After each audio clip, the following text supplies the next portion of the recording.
Les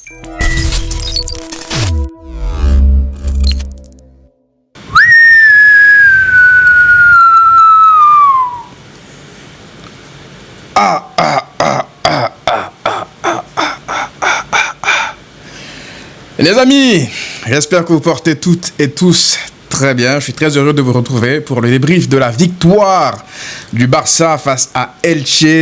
Un Barça à 30%, à 40% qui écrase Elche. Il y a tellement de choses à dire par rapport à ce débrief. Peut-être qu'on ne fera pas un débrief très long pour pouvoir revenir dessus, peut-être plus en détail demain. Alors, je ne sais pas si vous entendez, il y a de la pluie autour de moi, donc je ne suis pas dans des conditions optimales pour faire le débrief, mais quand même, on va essayer d'être assez bref.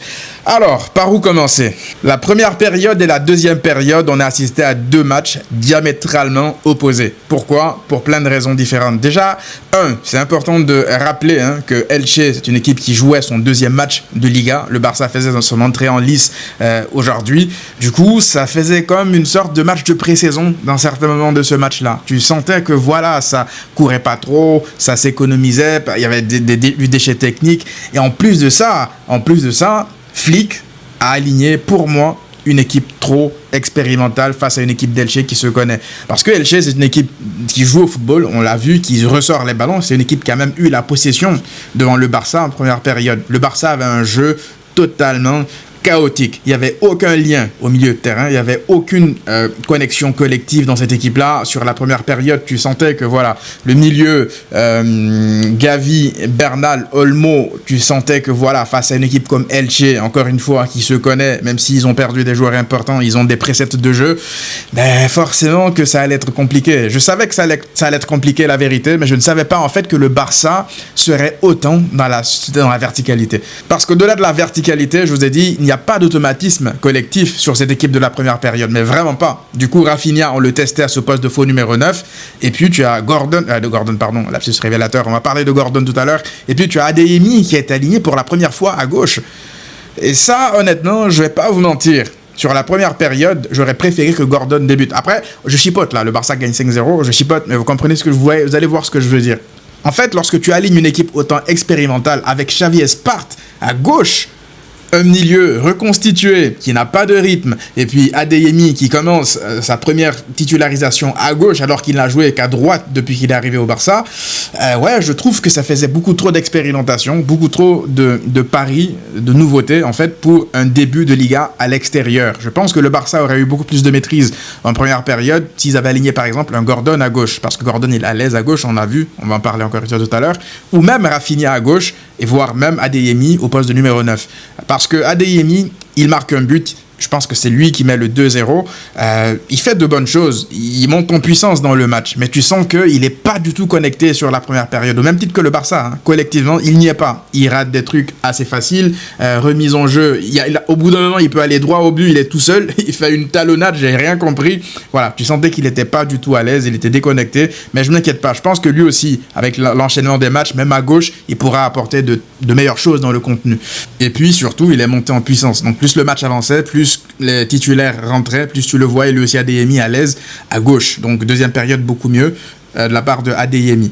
Donc ouais, je me disais que le Barça menait 2-0, pas contre le cours du jeu, mais sans non plus produire grand chose.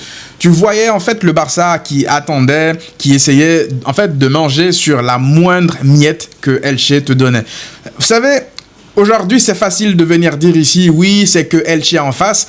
J'aimerais en fait vous ramener à la saison dernière. Le Barça s'était déplacé à Elche. Le Barça avait réussi à générer un expected goals, je crois, de 5 ou 6. Vous vous rendez compte la folie que c'est de générer autant d'expected goals? Pourtant, tu ne gagnais que 3-1 là-bas. Alors que tu étais en pleine saison. Je sais même plus si c'était milieu de saison et tout. Mais tu avais vendangé de fou à ce moment-là. On avait Ferran Torres qui avait raté un nombre incalculable d'occasions. Et puis, des autres, même Rashford, je crois, il marque, c'est vrai, mais il rate lui aussi. Il y avait eu d'autres ratés de fou. Donc, moi, je vais pas venir vous dire ici, oui, c'est que Elche, les expected goals, quand tu en génères, tu dois en planter. Le Barça aurait pu en planter plus aujourd'hui, mais j'estime en fait qu'en termes d'expected goals, aujourd'hui, c'était quoi? C'était 4.13 d'XG et c'est 5 buts. le Barça était beaucoup plus clinique. Donc c'est ça que j'attends en fait de ce Barça version Flick 2026-2027. Tu vois que le volume d'occasions générées est encore plus élevé que la saison dernière. Je pense que ça va être le cas une fois qu'on aura les titulaires à 100%. Et de toute façon, vous savez, sur la première période, pourquoi je ne m'inquiète pas du tout, c'est parce que on sait, lorsque Rodri sera là, on a déjà vu, Pedri il est rentré en deuxième période, le match il a changé.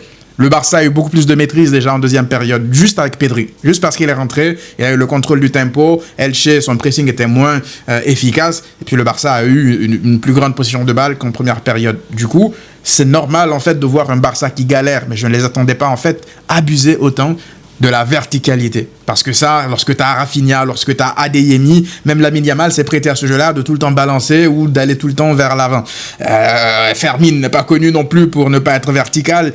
Voilà, donc c'était difficile d'avoir un minimum de contrôle. Donc voilà, première période, je ne m'inquiète pas du tout. Je constate juste en fait que même en n'étant pas bon, en fait, tu génères des occasions, tu manges sur les moindres miettes que te laisse l'adversaire et tu arrives à le tuer. C'est pour ça que ça me dérangeait aussi de voir le pressing mal exécuté alors que collectivement, tu n'y étais pas. Donc ça servait à rien en fait. Rafinha il va toujours presser.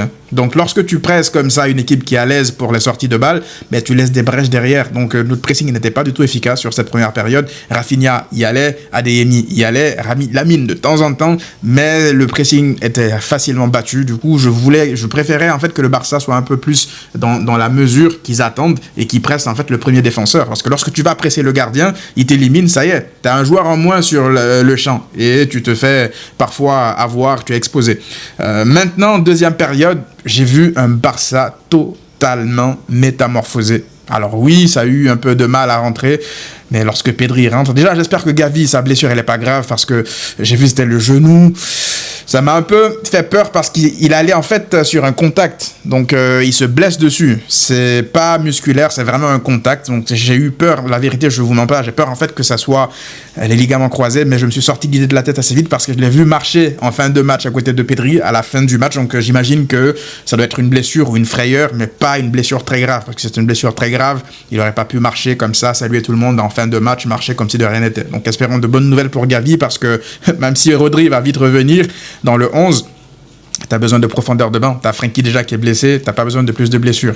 Alors, avant d'attaquer d'autres choses très positives, est-ce qu'on peut attaquer le sujet qui va fâcher? Parce que je sais, là j'en parlais, beaucoup de gens ne seront pas contents, je m'en fous. D'accord? C'est ma chaîne, vous me connaissez, je n'ai pas ma langue dans ma poche, je dis ce que je pense. Je peux avoir tort. Mais Lamine Yamal, pour moi, aujourd'hui, a montré une attitude exécrable. Et je pèse mes mots. Exécrable, pas mauvaise, pas bonne, exécrable. Parce que oui, je peux entendre le fait que ça soit le premier match de la Liga, tu rejoues dans quelques jours à peine, il n'y a pas de problème. Mais Rafinha, il rejoue le 6 dans quelques jours à peine. C'est vrai qu'il a eu beaucoup plus de temps pour la pré-saison, il n'y a pas de souci. Adeyemi, il rejoue dans quelques jours à peine. Bellingham, qui n'a quasiment pas eu de pré-saison, regardez son activité hier avec le Real Madrid. Donc moi, Lamine Yamal, je suis désolé, je ne vais pas recevoir vos excuses de me dire non, il se préserve. Il y a une différence entre se préserver et limite, là, se moquer des gens. Parce que là, ça ne date pas que de ce match-là. Allez revoir le Gamper, son expression faciale. On connaît Lamine Yamal. Est-ce que c'est le cas Baldé qui le met dans cet état-là, son meilleur pote? Je ne sais pas. Mais il va falloir vite qu'ils se remettent à l'endroit parce que mon frère, tu joues pas, il y a d'autres qui vont jouer. Il y a une attaque dynamique. Rafinha, Gordon, Adeyemi, même Olmo, Fermin, on les a vus en deuxième période. Il y a de quoi marquer beaucoup de buts dans cette équipe-là. Donc, remets-toi à l'endroit. C'est pas le moment de bouder. Franchement, les considérations de c'est mon pote, c'est pas mon pote. On parlera du cas Baldé plus tard, pas dans cette vidéo-là. On reviendra dessus peut-être dans l'avant-match contre l'Athletic Club. Mais Lamine Yamal, honnêtement, j'ai pas du tout aimé son attitude. Il a raté des occasions. Tu peux rater des occasions. Première période, première action du match, il fait un pointu qui va un peu haut. Je lui en veux pas parce que voilà, tu essaies, tu rates. Tu peux même être parfois égoïste, ne pas faire des passes, ça passe. Mais dans l'attitude, au bout d'un moment, 2 fois, il traîne la patte pour se replacer alors qu'il était hors jeu. Fermin Lopez attend qu'il se replace pour lui donner le ballon, mais il marche en fait pour se replacer en pleine phase d'action. Frérot, l'attitude elle est pas bonne. Elle n'est pas bonne. Je ne sais pas qu'est-ce qu'il y a dans sa vie. J'espère qu'il va vite le régler. J'espère que ce n'est pas quelque chose de grave parce qu'on connaît Lamine Yamal à son meilleur niveau. C'est le meilleur joueur du monde. Aussi simple que ça. mais dans l'attitude, dans la tête, ça doit suivre. Donc, est-ce que c'est le cas Baldé? Je sais pas, mais il va falloir qu'il se remette à l'endroit parce que nous, on a besoin de lui sur le terrain. Peu importe les considérations personnelles, émotives et tout, le Barça, c'est pas une garderie. C'est pas tes potes parce que tu as grandi avec eux, on ne doit pas les toucher. Si un joueur n'est pas bon, il est pas bon. D'accord? Son traitement et tout, c'est le club qui décide, c'est le coach qui décide. Si t'es pas content, franchement, c'est ton problème. Va sur le banc, regarde les autres jouer. Quand tu te seras décidé à jouer, tu reviendras. Parce qu'on va pas jouer à 10 parce que t'es pas content. Ça, je vous le dis. Moi, j'aime Lamine Yamal. Je kiffe Lamine Yamal. Je l'ai protégé ici sur plein de critiques par rapport, je veux dire, à plein de critiques de personnes extérieures par rapport à sa vie extrasportive et tout. Là, je vous parle de terrain. L'attitude sur le terrain, pour moi, c'est impardonnable. Je le kiffe de fou. Je le défendrai jusqu'au bout. Mais sur le terrain, je peux pas jouer à 10, en fait. Je ne peux pas. Ça, là, t'es pas Messi, frère. Tu seras peut-être jamais Messi. Peut-être que tu seras un très grand joueur. Tu auras une carrière de fou furieux. T'es un gamin de 19 piges. Donc, tu dois jouer comme un gamin qui a faim. Un gamin qui a 19 piges, qui vient d'être champion du monde, frère. T'es millionnaire, t'as une vie de rêve. Qu'est-ce que t'as à tirer la gueule comme ça depuis son retour, hein? Moi, je pense même depuis son retour, là, lors de la pré-saison, contre Bâle, c'était un peu pareil. Certes, il est meilleur dans le jeu, mais tu vois qu'il est un peu nonchalant, tu vois. C'était pareil, là, contre Al-Ahly. Je suis désolé, regardez son expression corporelle. On le sait, Lamine Yamal, lorsqu'il est pas content, lorsqu'il boude comme il est. Il sort sur le banc, on le voit, il est pas content. Je pense pas, pour le coup, qu'il soit pas content de sa prestation comme il a l'habitude de le faire par le passé. Là, je pense beaucoup plus il est pas content parce qu'il y a quelque chose d'autre. Est-ce que c'est encore une fois un rapport avec Flick? Est-ce que c'est un rapport avec Baldé? Je sais pas. On aura peut-être les informations un peu plus tard. Mais frérot, si t'es pas prêt, si t'es pas apte à jouer, moi je préfère Adeyemi. Je vous l'avais dit dans l'avant-match. J'aurais mis Lamine Yamal parce que je pense que c'est Lamine Yamal. Il va se réveiller. Lorsque la compétition va arriver, il va locked in. Mais franchement, en termes d'abattage et tout, je préfère un mec comme Adeyemi, qui est moins fort que lui, balle au pied, footballistiquement, mais qui va t'apporter beaucoup plus de dynamisme, même Rafinha à droite. On a vu l'attaque du Barça lorsqu'il y avait 3 mecs qui cavalaient devant. Ça allait à 2000 à l'heure, d'accord? Donc Lamine Yamal, je referme la parenthèse, je voulais juste pointer du doigt cela. Maintenant, très intéressant aussi à préciser que sur cette deuxième mi-temps, on a eu des ajustements tactiques assez différents et intéressants. On pensait que Rafinha garderait ce poste de faux numéro 9, même après la rentrée de Gordon. Mais en fait, Rafinha, lorsque Lamine Yamal et Adeyemi sont sortis, il a basculé à droite. On a vu Gordon à gauche. On a vu Olmo dans un premier temps à ce poste de faux numéro 9. Et puis, dans un deuxième temps, on a vu Fermin à ce poste de faux numéro 9. D'ailleurs, c'est là que Fermin il met son doublé en fin de match. Donc, je vois que Flick, il essaye. En fait, il est en train de faire des expériences pour voir quelle sera la meilleure solution pour du long terme. Mais lorsque je vois, en fait, un Olmo, un Fermin s'échanger comme ça de manière fluide, ce poste de faux numéro 9, lorsque tu vois des fusées sur les côtés, comme Gordon, comme Rafinha, lorsque lui aussi il a été sur le côté, waouh, ça peut devenir tellement sale. Pedri s'est régalé. Il s'est régalé vers la fin de match, là. Envoyer des caviars, en veux-tu, en voilà. Comme ça, Gordon, tellement intelligent dans ses appels. Tellement intelligent sur le premier appel, je crois. Il part comme ça du milieu, la ligne médiane. Il voit le placement du défenseur pour pas être hors-jeu. Il fait cette course oblique que Rafinha a l'habitude de faire, là, pour pas être hors-jeu, pour pas plonger directement. Il attend la passe et bim. Lorsqu'il part, Gordon, tu vas plus le rattraper. Est-ce qu'on peut se poser pour parler de Gordon, justement, 2 secondes? Parce que quel vol! Quel vol, quel braquage! Alors, on va attendre évidemment les gros matchs, mais la qualité intrinsèque d'un joueur, lorsque tu la vois, c'est sa qualité. Est-ce qu'il pourra la montrer dans un plus grand match? On verra avec la pression. Là, c'est plus mental. Mais la qualité intrinsèque du joueur, je suis désolé, en juste quelques minutes, déjà, hein, même lors de la pré-saison, tu fais le parallèle avec Rashford, c'est le jour et la nuit. Et là, on ne parle pas de statistiques. Hein. Là, je vous parle de la compréhension du jeu, le QI football, l'utilisation du ballon, les appels, l'intelligence, le QI football pour faire des appels, pour tuer la ligne adverse. Lorsque tu vas laisser un espace à Gordon, il va te tuer. Donc la Liga, les défenses de Liga, si vous êtes malin, s'il vous plaît, les gars, ne laissez pas de l'espace à ce mec-là. Parce qu'il va vous tuer. Sa compréhension de l'espace, elle est juste incroyable. Et derrière, il est altruiste. Au bout d'un moment, il fait 2 passes D, il peut faire la 3e. Il dit, vas-y, je vais essayer de me faire plaisir. Il tire sur le gardien. Mais ouais, j'ai envie qu'il prenne aussi plus de responsabilités. Ce mec-là, lorsqu'il sera établi à 100% lui aussi, lorsqu'il va récupérer le côté gauche, peut-être voire même le poste de numéro 9, parce qu'il a joué numéro 9 à Newcastle la saison dernière, laissez tomber. Quel vol, quel braquage. La qualité, encore une fois, elle est là. La vitesse, elle est là. Je vous l'ai dit, ce côté latin, là, le jeu dans les petits espaces, les 1-2, les combinaisons, les talonnades, il est à l'aise. Il est à l'aise, il est au-dessus de Rashford. Rashford a une meilleure frappe de balle, par exemple, que lui. Rashford est un joueur qui peut même aller très vite aussi, meilleure frappe de balle, même une bonne qualité technique, mais Gordon, c'est pas le joueur, c'est pas l'ailier anglais typique en fait, c'est pas du kick and rush et j'y vais tout droit. C'est le mec qui est vraiment intelligent, qui sait quand attaquer, quand revenir en arrière et ne pas en fait gaspiller les occasions. Après oui, peut-être qu'il va rater, c'est pas un mec finisseur à 100%, c'est pas un mec clinique, je veux dire, comme Rafinha pourrait l'être. Justement, parlons de Rafinha. Moi, ce poste de faux numéro 9 là, Rafinha, lorsqu'il y aura des espaces comme le match aujourd'hui, moi je suis persuadé les gars qu'il peut nous faire la même saison en fait que la saison 24-25. Là, il peut repartir sur la même base. Un but, une passe D, je crois. Ou 2 buts, par contre, qu'est-ce que je raconte? 2 buts. Est-ce qu'il a fait une passe D? Je ne suis pas sûr.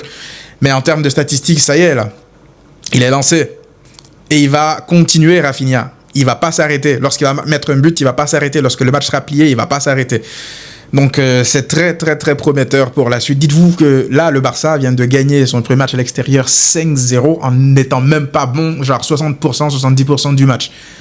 Qu'est-ce que ça va être lorsque Rodri sera là, lorsque Olmo aura plus de rythme, lorsque Pedri sera de nouveau là avec plus de rythme? On a vu la rentrée de Pedri. Lorsque tout le monde sera là, franchement, je vous le dis, si tu fais Alvarez en plus de ça, mais ça sera abondance de bien.